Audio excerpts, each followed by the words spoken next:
Each year, military training facilities across the United States conduct thousands of field exercises designed to prepare soldiers for the brutal realities of modern warfare, with the Department of Defense allocating over $800 million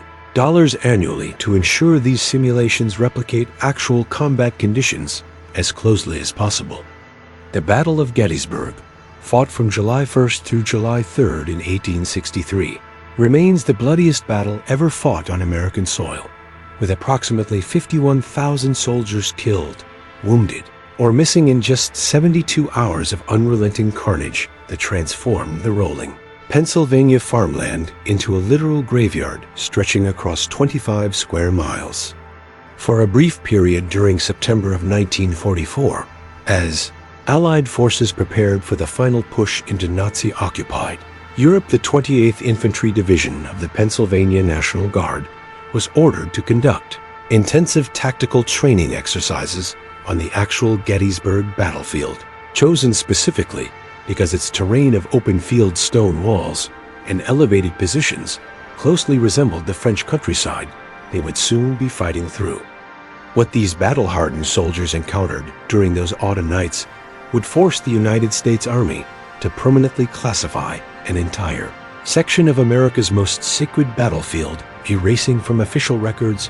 what happened when modern warfare techniques were practiced on ground that had absorbed more American blood than any other location in the nation's history.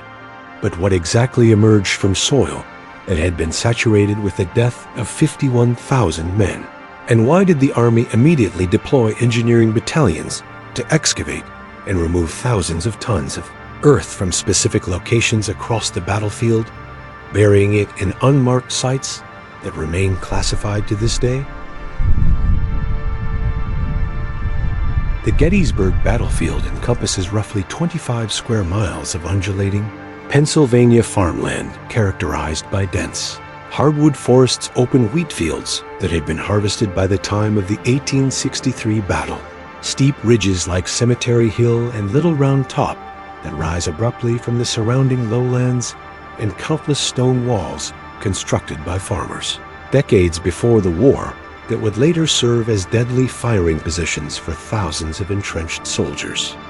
The soil composition itself is primarily clay-rich loam mixed with limestone deposits, creating a heavy, dense earth that local farmers had always complained retained water poorly and seemed to resist cultivation in certain areas, particularly along the sunken road that would later be known as Bloody Lane, where Confederate artillery had pulverized Union positions for hours.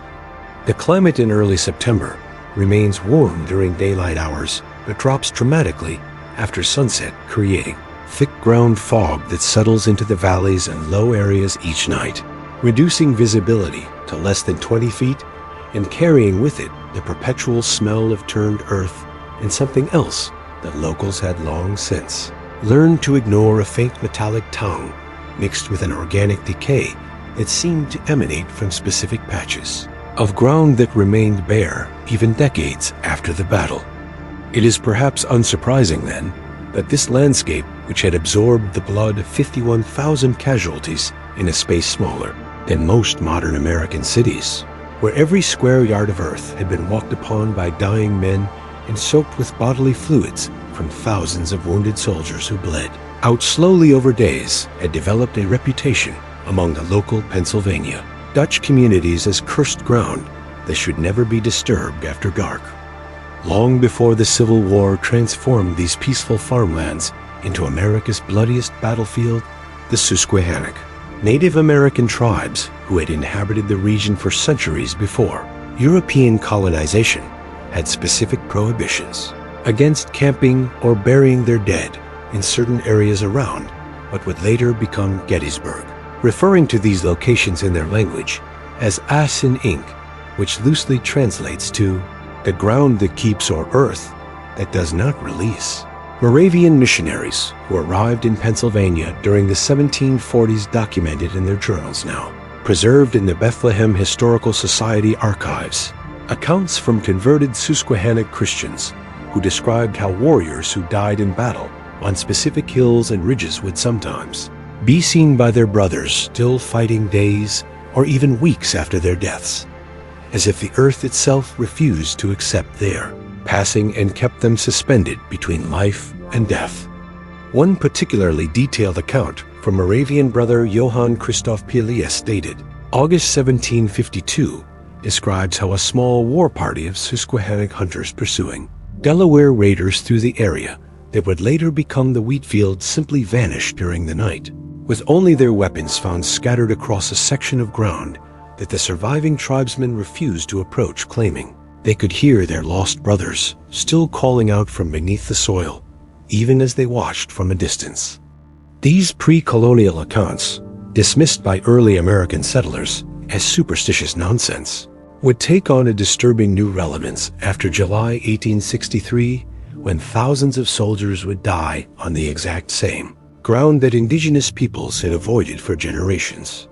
The first official military documentation of unexplained phenomena at Gettysburg came not from the famous 1863 battle itself, but from a Union Army engineering detachment that arrived in November of 1863, just 4 months after the battle, to conduct a survey for a proposed military cemetery that would eventually become Gettysburg National Cemetery. Captain William Saunders, the landscape architect assigned to design the cemetery layout, noted in his official report to the War Department that his surveying crew refused to work after sunset in certain sections of the battlefield, particularly around the area known as the Devil's Den and the wheat field, because they reported hearing sounds of battle continuing throughout the night, including musket fire, artillery explosions, and the screams of wounded men that seemed to come from beneath the ground itself, rather than from any identifiable location above it.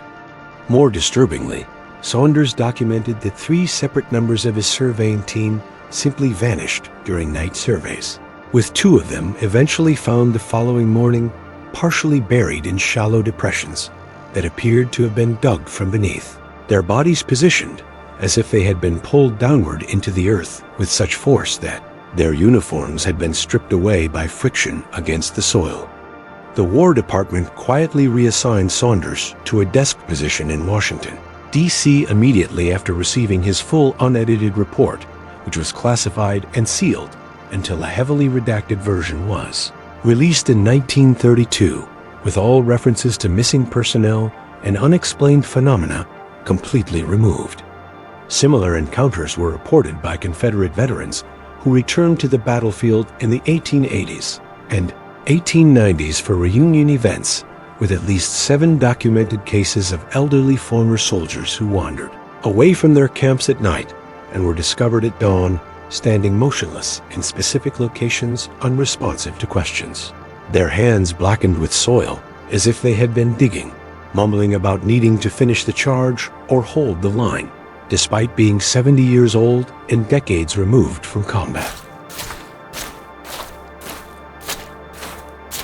September 14, 1944, at precisely 2,130 hours,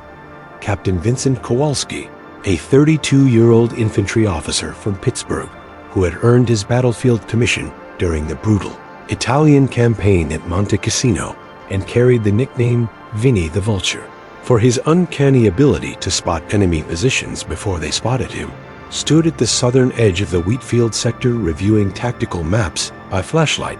while his platoon of 43 men dug defensive positions as part of a 3-day field exercise simulating German defensive tactics. The temperature had dropped to 48 degrees Fahrenheit despite it being mid-September, and the fog that rolled in from the valley was thick enough that Kowalski could barely see 30 feet in any direction, the moisture clinging to his wool uniform and making everything smell of damp earth mixed with something else, something organic and rotten that he initially attributed to a dead animal somewhere in the nearby tree line.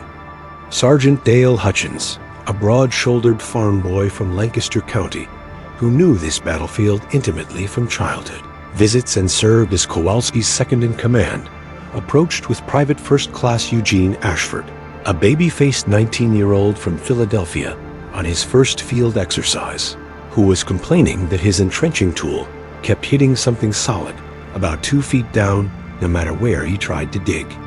Kowalski ordered Hutchins to investigate, and the three men walked approximately 60 yards northeast to where Ashford had been assigned his foxhole position. Finding the young private standing beside a shallow depression he'd managed to excavate, his hands covered in dark soil that looked almost black in the dim light of their flashlights.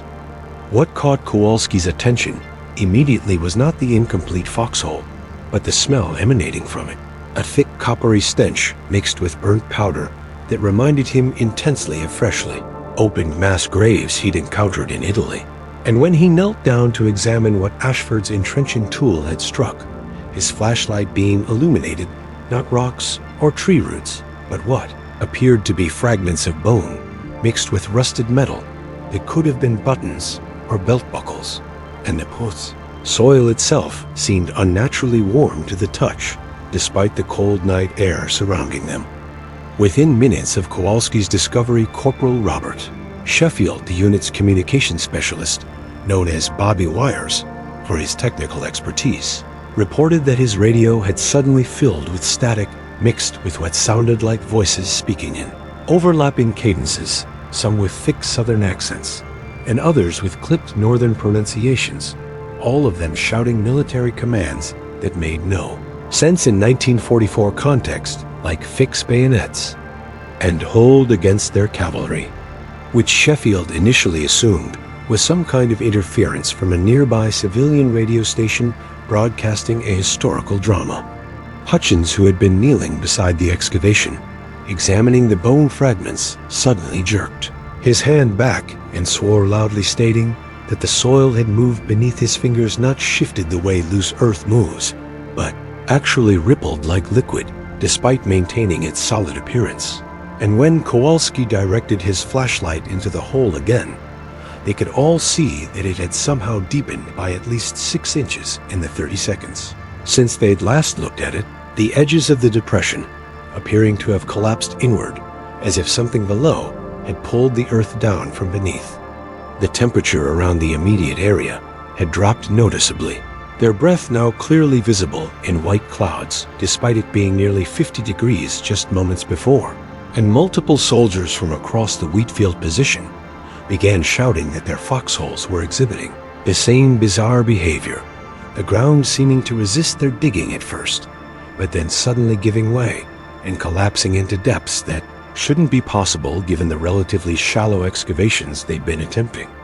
Private Ashford, who had been standing at the edge of his foxhole, watching the others examine his find, suddenly screamed and pointed at the excavation, his flashlight beam illuminating what appeared to be a hand reaching up from the bottom of the hole, fingers spread wide and covered in wet, dark soil. But when Kowalski spun around to look directly at it, the hand was gone, and only disturbed earth remained. The smell had intensified to the point where several men began gagging. The combination of decay and burnt black powder so strong it seemed to coat the back of their throats, and Hutchins reported that he could hear something beneath the ground, a sound like thousands of voices whispering in unison, but too muffled to make out individual words, punctuated by what could only be described as the rhythmic thudding of marching feet coming from below rather than from any direction on the surface. Kowalski immediately ordered all personnel to cease digging and move to the assembly point on higher ground approximately 100 yards west of their current position. But before the order could be fully transmitted across the company's dispersed positions, Private Ashford's scream cut through the fog-shrouded darkness with a pitch and intensity that made every man freeze where they stood. The young private had been backing away from his foxhole when the ground beneath his feet simply gave way, not gradually, but instantaneously, and he dropped into what should have been a 2-foot-deep hole, but instead fell completely from sight, as if the earth had opened into a shaft that went down far deeper than any foxhole had been dug. Hutchins and Sheffield rushed to the edge of the collapse, their flashlights revealing that the hole had expanded into a roughly circular pit nearly 6 feet in diameter and descending into absolute blackness that their flashlight beams couldn't penetrate beyond about 8 feet, and they could hear Ashford screaming from somewhere far below, his voice echoing as if he'd fallen into a cavern or tunnel system that absolutely should not exist in this location. Kowalski grabbed the rope from Sheffield's pack and was preparing to descend into the pit when Ashford's screaming changed quality, transforming from terror into something else. A confusion mixed with pain as he began shouting that there were people down there with him, that hands were grabbing him, that they were dressed in old uniforms, and their faces were rotted and skeletal, but still moving, and speaking and pulling at his clothes and equipment. The rope that Kowalski had begun lowering suddenly went taut and then started being pulled downward with such force that it burned through his gloved hands before he could release it, disappearing into the pit, along with 50 feet of braided hemp line that had been strong enough to support 300 pounds. For exactly 17 seconds by Sheffield's watch, they heard Ashford's voice clearly from the depths, screaming words that would be burned into Kowalski's memory for the rest of his life. They're inside the ground. They're all still here. Oh God, they're trying to make me stay with them. And then the voice was abruptly cut off, not by silence, but by the sound of dozens of other voices rising from the pit, speaking in that same overlapping cacophony of northern and southern accents, all of them saying in perfect unison, "Join the line. Join the line. The battle never ended. Join the line." When Hutchins frantically directed his flashlight back into the pit, the beam illuminated Private Eugene Ashford standing at the bottom, clearly visible despite being at least 15 feet down, his uniform now covered in dark soil and what appeared to be old blood, his face tilted upward toward them, but his expression completely blank. And standing behind him, pressed so tightly, they seemed to be emerging from the walls of the pit itself, were dozens of figures in Union and Confederate uniforms, their bodies in various states of decay, some little more than skeletons held together by rotted cloth, while others looked almost alive, except for the powder burns on their faces, and the gaping wounds in their chests and abdomens, all of them reaching toward Ashford with blackened hands. And as the three soldiers watched in absolute horror, the pit began to collapse inward, the soil flowing like water rather than falling like earth, burying Ashford and all the figures surrounding him in a matter of seconds, until the hole had completely filled itself and the ground appeared undisturbed, except for a slight depression marking where the young private had been standing just moments before. Captain Kowalski immediately implemented standard emergency protocols, ordering Sheffield to establish radio contact with battalion headquarters located 3 miles north at the seminary building, while simultaneously commanding Hutchins to assemble all platoon members at the designated rally point and conduct a full head count to ensure no other personnel had vanished during the incident.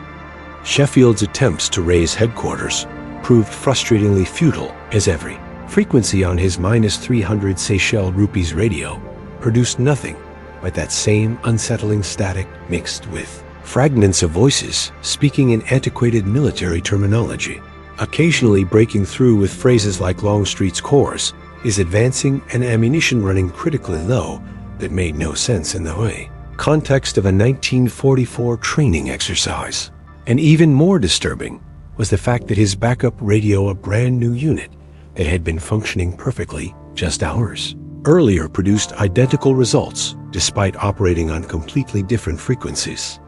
Kowalski made the tactical decision to send 2 runners on foot to headquarters, Privates Miller and Ostrovsky, both experienced men who knew the terrain, but instructed them to stay on the established roads and avoid crossing any open fields. A decision born from combat instinct rather than any logical analysis of their current situation. While waiting for communication to be re-established, Hutchins completed his head count and reported that Private First Class Eugene Ashford was indeed the only man unaccounted for, but added with barely concealed unease that at least 7 other soldiers reported their foxholes had exhibited the same collapsing behavior, and 2 men, Privates Delgado and Wong, claimed they had felt hands grabbing at their boots from below before they managed to scramble out of their excavations. Kowalski ordered absolutely no further digging and commanded all personnel to remain on the surface in groups of no fewer than 3 men. their weapons loaded, despite this being a training exercise. Because even though his rational mind kept trying to convince him that Ashford had simply fallen into some kind of undocumented cave system or old tunnel from the 1863 battle, everything he'd witnessed in Italy had taught him to trust his instincts. And his instincts were screaming that they were dealing with something that couldn't be explained by conventional military training or geological phenomena. At approximately 2,215 hours, Corporal Sheffield, while attempting to troubleshoot his malfunctioning radio equipment inside the stone farmhouse that served as the company's temporary command post, discovered a collection of leather-bound journals hidden behind a loose stone in the building's basement foundation. Journals that, according to the faded ink on their covers, had belonged to Dr. Matthias Staver, a Union Army surgeon attached to the Second Corps who had used this very farmhouse as a field hospital during the 3 days of battle in July 1863. The journals, written in cramped German-influenced English that Sheffield had difficulty parsing, contained standard medical notations for the first several entries, documenting amputations, bullet extractions, and the general horrors of Civil War field medicine. But the entries from July 3rd and the days immediately following took on an increasingly frantic and disturbed tone that made Sheffield call for Kowalski immediately. Dr. Staver had documented that soldiers who died on certain sections of the battlefield, particularly in the area known as the wheat field, where the fighting had been most intense and bodies had literally been stacked 3 deep in some locations, were not remaining dead in a conventional sense, with the surgeon describing in clinical detail how burial parties reported seeing men they had just interred sitting up in their shallow graves, or worse, how the ground itself seemed to be moving in specific locations as if something beneath was struggling to emerge. One entry dated July 9, 1863, described an incident that made Kowalski's blood run cold. A burial detail of 12 men sent to inter Confederate dead in the Wheatfield sector had simply vanished, with only their shovels found scattered across the ground the following morning, and the bodies they had been sent to bury completely gone, despite none of them having been moved to the established burial trenches. And Staver noted that he personally examined the area and observed that the soil in multiple locations appeared to have been disturbed from beneath rather than from above, with mounds of earth pushed upward as if something had been digging its way up from below. The most disturbing entries came from late July, where Staver's handwriting deteriorated into barely legible scrawls as he described his theory that the unprecedented concentration of violent death in such a compressed time frame and location had created what he called Ein Ernte Boden, which Sheffield's limited German translated roughly as a harvest ground, or gathering earth, suggesting that the soil itself had somehow been transformed by absorbing so much human blood and death that it had developed a kind of hunger or need to continue collecting lives to complete some incomprehensible total that the battle had begun, but not finished. The final entry, dated August 2nd, 1863, was just 3 sentences written in a surprisingly steady hand. I have heard them calling from beneath the wheat field. They want me to join them, to complete the regiment. Tonight, I will go and see if the earth will have me too. Kowalski had barely finished reading Staver's journals when the sound of rifle fire erupted from the western perimeter. Not the controlled shots of a training exercise, but panicked, rapid firing accompanied by screaming that brought every man to full combat alert, despite the impossibility of there being any actual enemy forces on a Pennsylvania battlefield. In 1944, Hutchins led the reaction force of 8 men toward the gunfire, finding Privates Delgado and Wong, along with Corporal James Pritchard, firing their M1 Garand rifles into the fog-shrouded darkness, their muzzle flashes illuminating brief snapshots of the field beyond that made absolutely no sense to anyone witnessing it. The ground across a section of the wheat field, approximately 50 yards wide, was moving, not collapsing like Ashford's foxhole had, but actually rippling and undulating like water. And from dozens of points across this mobile earth, things were emerging. They weren't rising up cleanly, or rather clawing their way to the surface figures in Union blue and Confederate gray, some relatively intact, while others were little more than animated skeletons. Held together by rotted uniform fabric and apparent force of will, their movements jerky and unnatural as they pulled themselves from the soil that seemed reluctant to release them, strings of dark earth stretching between their bodies and the ground like umbilical cords of dirt and clay. What made it exponentially worse was that several of these emerging figures wore the olive drab uniforms of the United States Army circa 1944, and Kowalski recognized with absolute horror that one of them was Private Eugene Ashford, his face now pallid and streaked with soil, his eyes open, but reflecting no light moving, with that same jerky puppet-like quality as he joined the ranks of Civil War dead shambling across the field toward the living soldiers. Hutchins ordered concentrated fire on the approaching mass, and the modern rifles proved devastatingly effective, blowing apart the deteriorated bodies with ease. But this success was short-lived, because every figure that was destroyed simply collapsed back into the soil, and within seconds the ground would ripple in that same location, and another form would emerge, sometimes the exact same soldier reassembling from the scattered pieces, creating a nightmare scenario where the enemy casualties meant absolutely nothing because the earth itself kept recycling them. Corporal Sheffield, thinking with the practical mindset that had earned him his communication specialty, remembered reading that Civil War soldiers had feared fire above all other weapons and grabbed an emergency flare from his pack, igniting it and hurling it into the advancing mass of reanimated soldiers. The magnesium-bright flare struck the ground directly in front of the nearest figure, and the effect was immediate and dramatic. The entities recoiled violently from the intense light and heat, some of them literally diving back into the earth, as if the soil was liquid they could swim through, while others simply froze in place as if the fire had somehow disrupted whatever force was animating them, and the rippling motion of the ground ceased entirely within the flare's illumination radius. This gave Kowalski the tactical opening he needed, ordering every man to ignite and deploy their emergency flares in a defensive perimeter, creating a barrier of brilliant white light that seemed to hold the phenomenon at bay, at least temporarily, though he could see beyond the protective circle of illumination that the ground continued to move and churn, and dozens more figures were emerging from the darkness.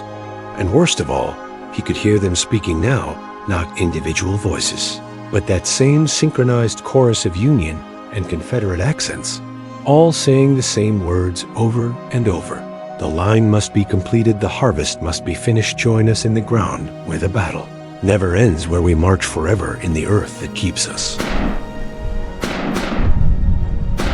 The protective perimeter of flares provided exactly 19 minutes of respite before the phenomenon adapted to counter this defense, the emergency flares, beginning to sputter and die despite having rated burn times of 30 minutes each, as if something was actively draining their fuel or suffocating their chemical reactions.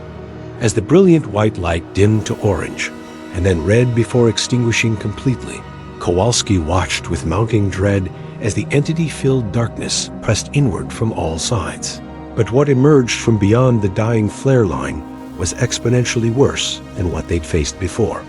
Where previously dozens of reanimated soldiers had clawed their way to the surface, now hundreds were rising simultaneously across every visible section of the wheat field, and the ground itself had transformed into something that defied every law of physics and geology that Kowalski had ever learned, the earth flowing and churning like a thick viscous liquid, while somehow maintaining enough solidity to support the weight of the living soldiers standing upon it. The temperature had plummeted to what felt like near freezing, despite it being September, their breath coming out in thick white clouds that seemed to hang in the air longer than they should, almost, as if the fog itself was becoming more substantial and less like water vapor, taking on a greasy texture that left residue on exposed skin and tasted of copper and decay when accidentally inhaled.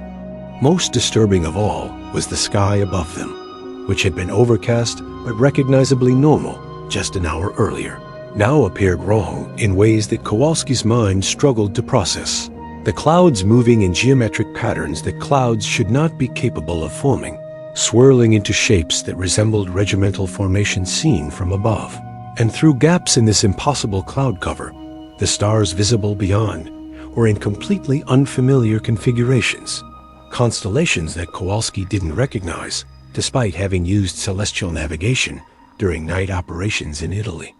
The boundary between 1944 and 1863 was dissolving reality itself, seeming to bend around us. Location as if the intensity of death that had occurred here 81 years ago had created a permanent wound in the fabric of time and space, and that wound was now hemorrhaging, bleeding the past into the present, in ways that threatened to consume everything and everyone caught within its radius. Private Miller, one of the runners Kowalski had sent to headquarters hours earlier, suddenly appeared at the perimeter, stumbling out of the fog-shrouded darkness. But something was catastrophically wrong with the man beyond simple exhaustion or fear. Miller was screaming incoherently about how the roads kept changing, how he'd walked in circles for what felt like hours, but his watch insisted only 20 minutes had passed, how he'd seen the seminary building where headquarters was located, but when he approached it, the structure transformed into a burning ruin full of screaming wounded men in Union uniforms, who begged him for water and morphine that hadn't been invented yet in their timeline. And most disturbingly, Miller's uniform was no longer the olive drab of 1944, but had somehow been replaced or transformed into Union blue, complete with brass buttons and insignia from the Second Corps, and he was carrying a Springfield rifled musket instead of his issued M1 Garand, though he seemed completely unaware of this transformation. Sergeant Hutchins tried to calm Miller, but the private's eyes had taken on a glassy, unfocused quality as he kept insisting they needed to hold the line against Longstreet's assault, that General Hancock had personally ordered their position to be defended at all costs, speaking with absolute conviction about events that had happened 8 decades before he was born. Corporal Sheffield's radio equipment, which had been malfunctioning all evening, suddenly erupted with clear transmissions. But instead of connecting to 1944 military frequencies, it was somehow receiving actual communications from the Battle of Gettysburg. Officers shouting orders to advance or retreat, soldiers calling for ammunition, and medical assistance, artillery spotters directing fire coordinates, all a bit overlapping in a cacophony that Sheffield couldn't shut off no matter which switches he flipped or wires he disconnected. Private Wong collapsed to his knees, clutching his head, blood running from his nose and ears, as he sobbed that he could hear all of them. Every single soldier who had died on this field, 51,000 voices all screaming simultaneously inside his skull, and they were all saying the same thing, demanding that the living join them in the earth, that the harvest was incomplete and needed to be finished, that the battle could never truly end until the ground had consumed enough lives to satisfy whatever incomprehensible mathematics governed this cursed location. 2 more soldiers, Privates Kowalski, didn't even recognize anymore because their faces had become unfamiliar in the chaos, simply walked away from the defensive position directly toward the churning earth, and the hundreds of reanimated soldiers emerging from it, their movements stiff and mechanical, as if they were being controlled by external forces. And when Hutchins tried to physically restrain them, they fought with superhuman strength. Their eyes rolled back, showing only whites, speaking in that same synchronized multi-voice chorus about completing the line and joining the eternal regiment. The phenomenon was no longer just attacking them physically. It was invading their minds, rewriting their perception of reality, transforming them from 1944 American soldiers into something else, something that belonged to this ground in this eternal incomplete battle that refused to accept that it had ended 81 years ago.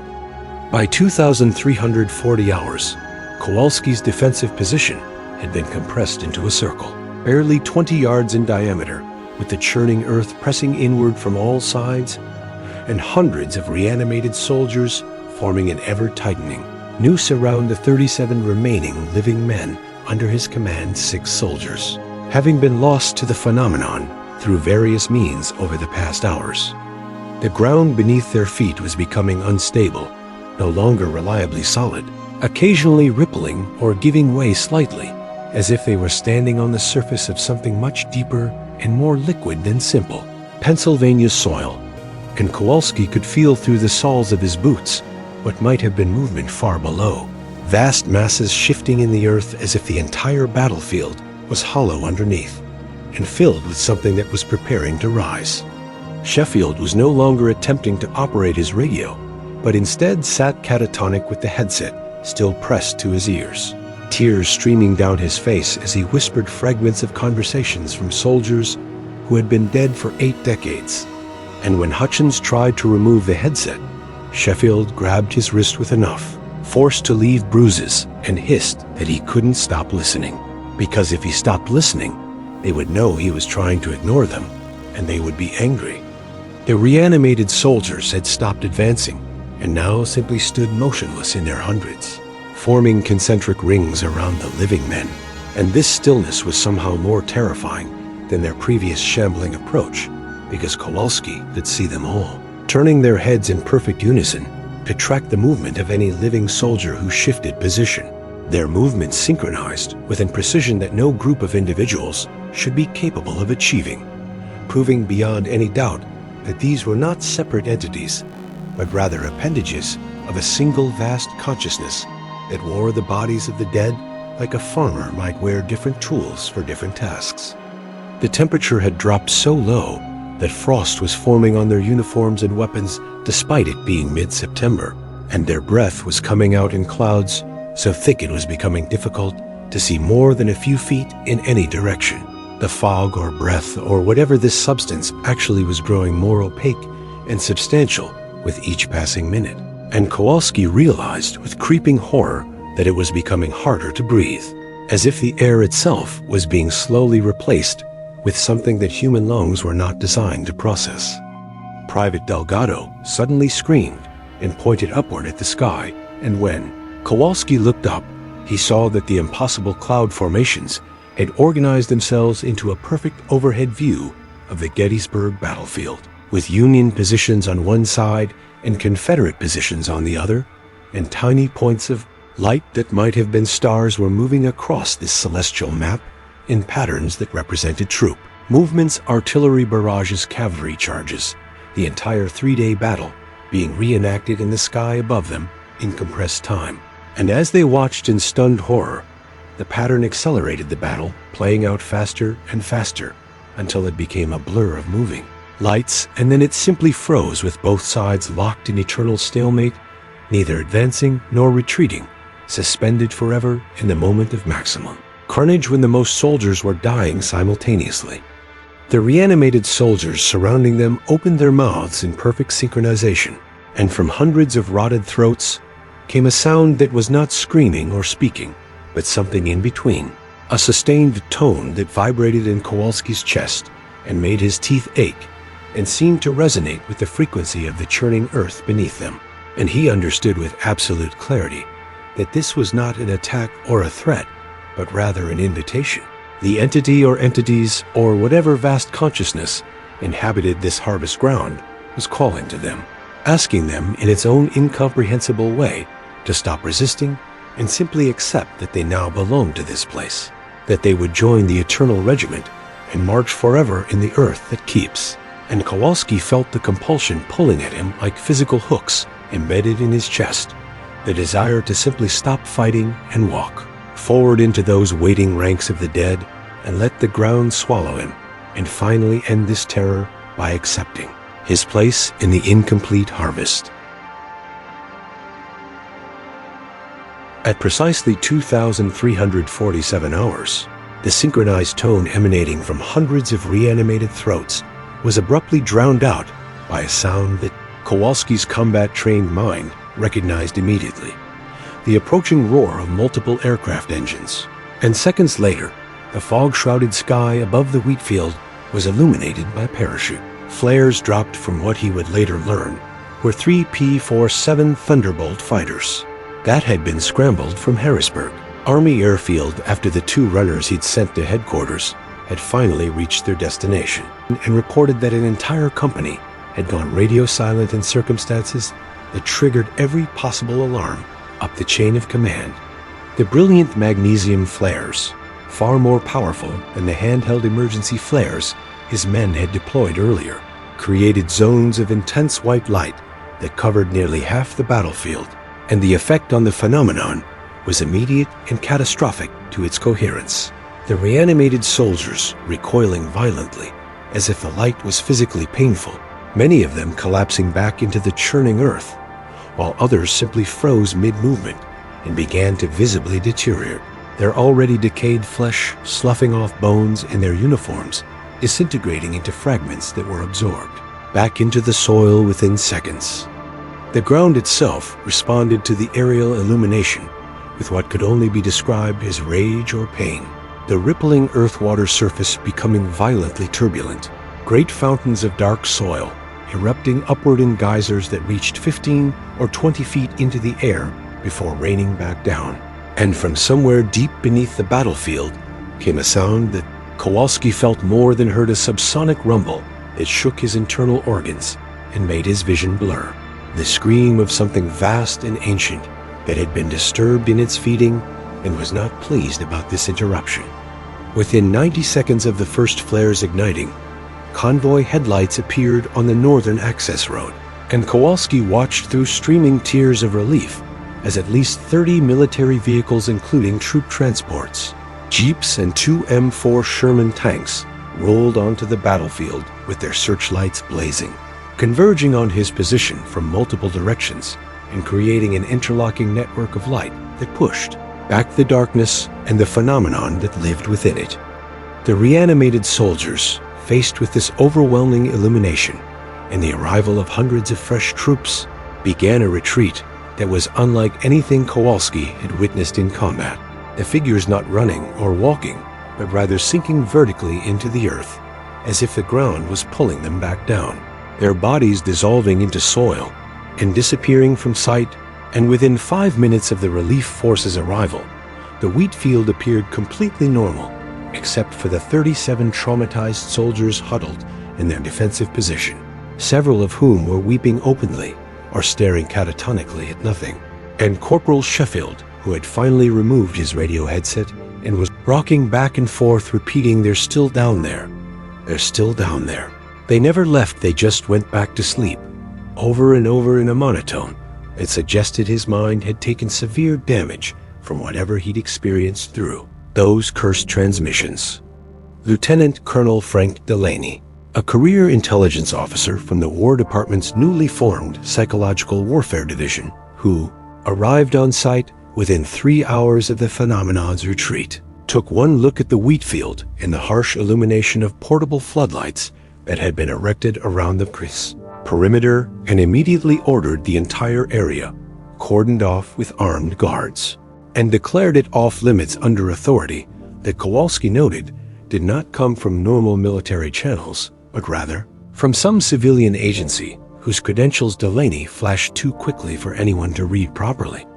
Military engineers began arriving at dawn, equipped not with surveying tools, but with industrial excavation equipment. And over the following 72 hours, Kowalski watched from enforced quarantine as they systematically removed the top 6 feet of soil from a quarry section of the wheat field, approximately 200 yards square, loading it into sealed containers that were then transported away in unmarked trucks under armed convoy, and the excavated area was then filled with soil brought in from a quarry in Maryland, effectively replacing the earth that had absorbed so much death with clean, sterile ground that had never known violence. The physical evidence was harder to explain away. Multiple soldiers' uniforms had been partially or completely transformed into period-accurate Civil War attire. Sheffield's radio contained recordings of transmissions from 1863 that should have been physically impossible. And most damning of all was Private Eugene Ashford's body, which was recovered from a depth of 18 feet during the excavation. His 1944 uniform and equipment intact,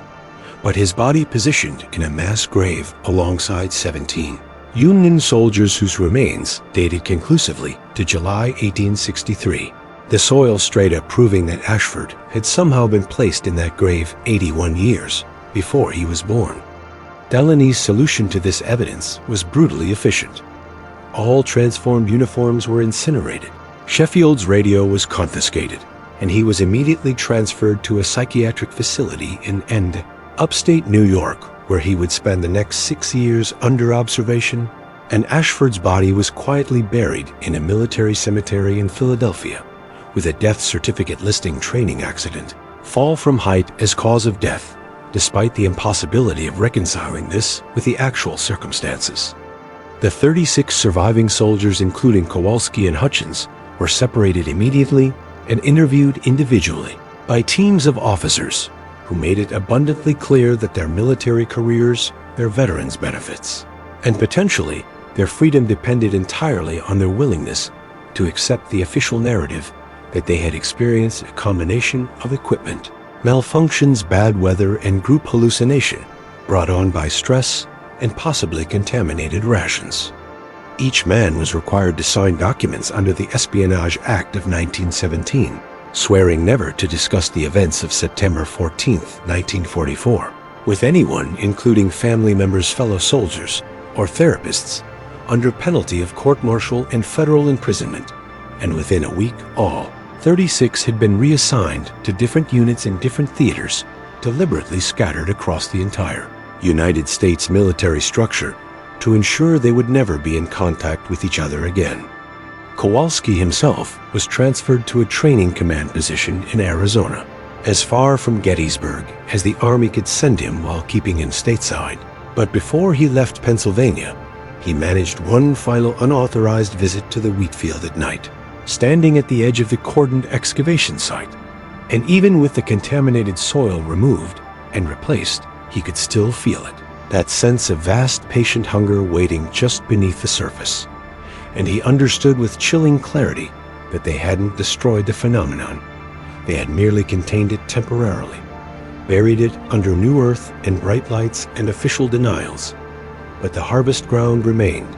51,000 dead still trapped in the soil, still hungry, still waiting for the next group of living soldiers to dig deep enough to reach them and complete the eternal regiment that the battle had started but never finished. The official after-action report filed by Lieutenant Colonel Frank Delaney with the War Department and subsequently classified at a level above, top secret that would not be declassified for 75 years, stated that Company B of the 28th Infantry Division had experienced a tragic training accident on the night of September 14, 1944, when Private First Class Eugene Ashford fell into an unmarked cistern dating from the 1860s and drowned before rescue could be effected, with the additional complications of equipment malfunctions and severe weather contributing to confusion that led to minor injuries among other personnel, but no further fatalities. This sanitized narrative was what appeared in official records, what was communicated to Ashford's family in Philadelphia, who received a folded flag and a letter expressing the nation's gratitude for their son's sacrifice in service of training the forces that would liberate Europe, and what every surviving member of that company was required to corroborate under threat of federal prosecution if they deviated from this script by even a single detail. Captain Vincent Kowalski, who had led men through the hell of Monte Cassino and earned a battlefield commission through demonstrated courage under fire, was transferred to Fort Washoka in Arizona, where he spent the remainder of World War II training troops who would never see combat. His requests for reassignment to active theater commands mysteriously denied at every level, and he would retire from the Army in 1952 with full honors, but carrying the knowledge that his career had been effectively ended the moment he witnessed what lived beneath Gettysburg. Sergeant Dale Hutchins returned to his family farm in Lancaster County after the war, but never spoke of his military service, not even to his wife or children, and neighbors noted that he refused to visit Gettysburg despite living less than 40 miles away, and on the 3 occasions when business required him to drive through the town, he would take routes that added hours to his journey, rather than pass within sight of the battlefield. And when he died of a heart attack in 1967 at age 49, his widow found a journal hidden in his workshop, filled with obsessively detailed drawings of figures emerging from soil and calculations, attempting to determine how many more deaths the ground would need to consume before it was finally satisfied. Corporal Robert Sheffield never left the psychiatric facility in upstate New York, where he had been transferred immediately after the incident, diagnosed with severe schizophrenia and auditory hallucinations that manifested as him hearing radio transmissions from the 1860s, and he spent 31 years in institutional care before dying in 1975. And the attending physicians noted in their records that until the very end, he insisted the voices were real, that he could still hear all 51,000 dead soldiers calling to him from beneath Gettysburg, begging him to tell anyone that they were still there and still waiting. Of the remaining 34 survivors, 11 died within 10 years of the incident from causes officially listed as suicides, accidents, or stress-related illnesses, a mortality rate that was statistically anomalous enough that it should have triggered investigation, but somehow never did, and another 9 developed severe psychiatric conditions that required institutionalization or rendered them unable to maintain employment, and only 14 managed to live what might be considered normal lives, though even among this group there were patterns of alcoholism, failed marriages, and recurring nightmares that their families attributed to generic war trauma without ever knowing the specific horror that had branded itself into their psyches on that September night in Pennsylvania. The section of the wheat field where the phenomenon had manifested most intensely remained permanently closed to public access, officially designated as an archaeological preservation zone, but in reality surrounded by security measures far more sophisticated than would be justified for simple historical protection, including seismic monitors that were checked weekly by personnel who did not work for the National Park Service, and motion detectors that were calibrated to sense movement beneath the ground rather than on its surface. The 6 feet of contaminated soil that had been excavated and removed from the site was transported to a military facility in Nevada, where it was stored in sealed concrete vaults deep underground, though even these precautions proved insufficient when in 1957 2 guards stationed at the storage facility reported hearing sounds of battle and voices speaking in period-accurate accents coming from within the sealed vaults, leading to the decision to incinerate the soil at temperatures exceeding 2,000 degrees Fahrenheit, a process that took 3 weeks and produced smoke that workers reported smelled of burnt flesh, despite the soil having been separated from human remains for over a decade. Ashford's family never learned the true circumstances of their son's death, his mother dying in 1963, still believing he had heroically given his life preparing to fight Nazis rather than being consumed by something far older and more incomprehensible than any human enemy. And his younger sister would spend years researching the family history and trying to understand why her brother's name appeared in certain declassified documents, alongside references to anomalous phenomena and reality violations that made no sense in the context of a routine training accident. The Gettysburg battlefield itself continued to be one of the most visited historical sites in America, with millions of tourists walking across ground that held secrets far darker than the already documented horrors of the Civil War, and park rangers noted with growing unease that certain areas of the wheat field experienced equipment malfunctions at rates far exceeding statistical probability, with cameras failing electronic devices draining instantly and visitors occasionally reporting feelings of being watched or touched by invisible presences, though these incidents were carefully managed and never allowed to reach public awareness in any coordinated way. Military historians and paranormal researchers who attempted to investigate unexplained incidents at Gettysburg found their inquiries blocked by classification barriers that seemed excessive for events decades or even centuries old. And on at least 3 occasions, researchers who pressed too aggressively for information experienced unfortunate accidents or sudden career-ending scandals that effectively silenced their investigations. Captain Kowalski, living out his retirement in the Arizona desert as far from Pennsylvania as he could manage while remaining in the continental United States, maintained a detailed private journal documenting everything he had witnessed and experienced, writing in careful longhand because he did not trust typewriters or computers to preserve information that powerful entities seemed determined to suppress. And in his final entry, dated 2 weeks before his death from lung cancer in 1989, he wrote that he still dreamed of the wheat field every single night, still heard that chorus of 51,000 voices calling to him from beneath the earth, and that he remained convinced beyond any doubt that the phenomenon had not been destroyed or even truly contained, but merely postponed, sleeping beneath sterilized soil and bright lights and official denials until the next time the ground grew hungry enough or patient, enough or angry enough to reach up and pull down more lives to add to its incomprehensible harvest. And that someday, perhaps in decades or perhaps in centuries, someone would dig in the wrong place at the wrong time, and the eternal regiment would rise again to complete the battle that never truly ended, because the earth itself refuses to forget the unprecedented concentration of violent death that transformed a peaceful Pennsylvania farm field into something that could no longer be classified as purely natural or purely supernatural, but existed in some liminal space between living soil and conscious malevolence.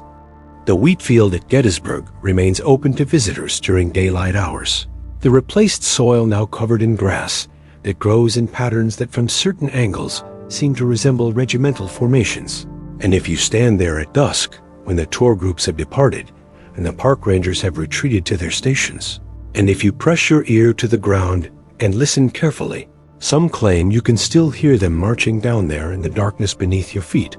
51,000 soldiers and one 19-year-old private from Philadelphia, all of them keeping step to drums that stopped beating 80 years ago, but never really stopped at all, waiting with the patience of the dead for the living to forget why certain ground should never be disturbed after dark. Don't forget to follow our channel for more military encounters. Hit the notification bell so you never miss our investigations into phenomena that defy everything we've been taught about reality, and subscribe to join our community of truth seekers who refuse to accept official explanations that ignore overwhelming evidence.